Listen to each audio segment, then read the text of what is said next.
Hey guys, welcome to another episode of Tim's Extremely Low Tech Explosive Podcast. Uh, extremely low tech, it's just a cell phone, headphones, and that's it. And explosive because I try to be explosive. Not always happen. Does not always happen, but here it is. Tim's Extremely Low Tech Explosive Podcast.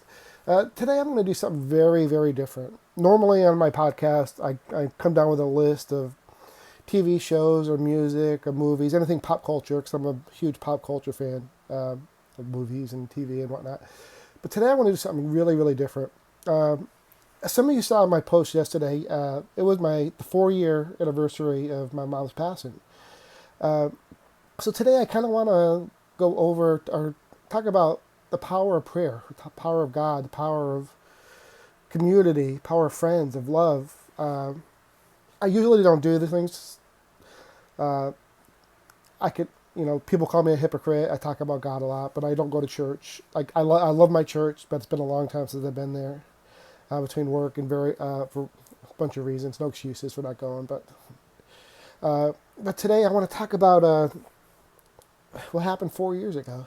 Some of you already know this story, but I just want to go over again in video form, just for my own sake, my own healing, uh, and just I think it'd be nice to put it out there. So, uh, 4 years ago, uh, about the 28th of September, 2017, Roxanne got a call from the school saying Gracie had a seizure.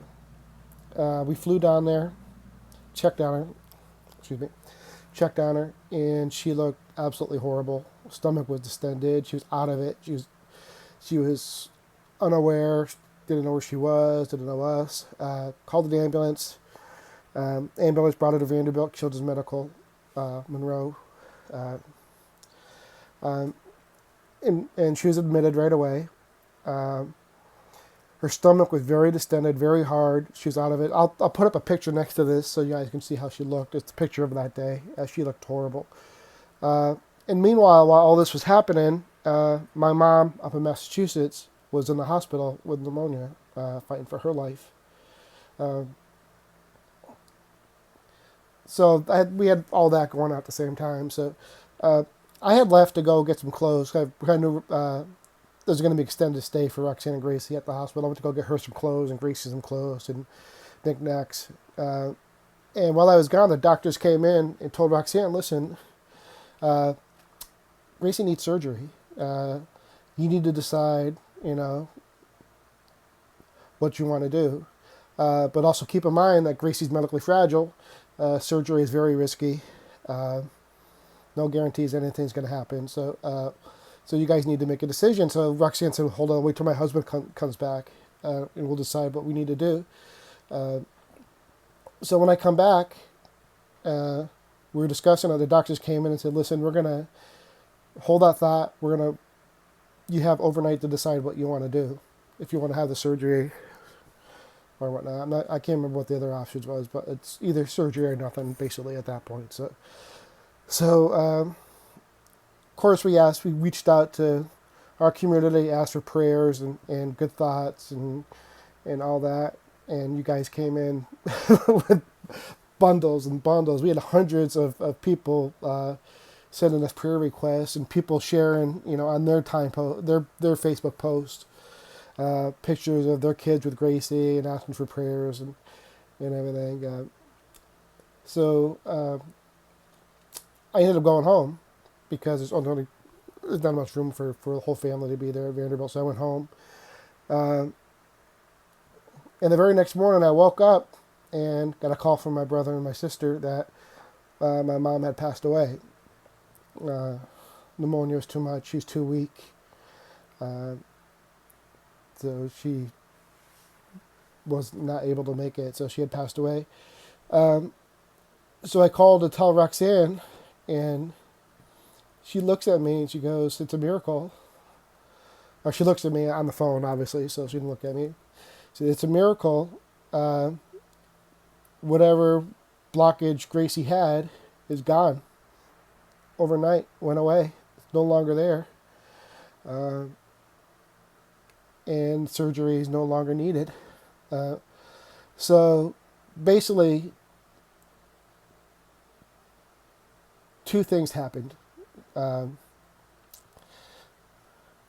Power of prayer, all the prayers that we got from everybody on Facebook and everybody worked. But I also like to think that um, when Mom passed, she she did something up there, talked to the big guy, said, "Listen, I have my son who's not the best son in the world or whatever, and he's a good guy, but he has this little girl that needs help, and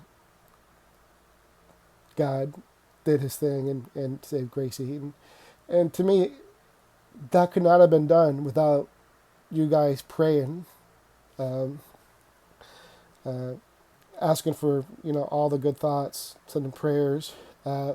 Special thank you for Jacob at Providence Methodist Church for helping pray with Roxanne and all his group, Mark and Angela, helping going to the hospital, be with Roxanne and Gracie and praying over her. And I think all of this combined, between the prayers and the good thoughts and the doctors and Mom and God, uh, picked us up that day, and I'll never forget it.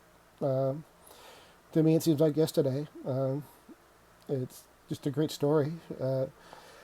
So, for those of you who think that power of prayer doesn't work, that don't believe, uh, it's small proof in the big scheme of things. But to me, it's proof. God is real. God is good. He's good all the time. And I just wanted to share this with you guys. So,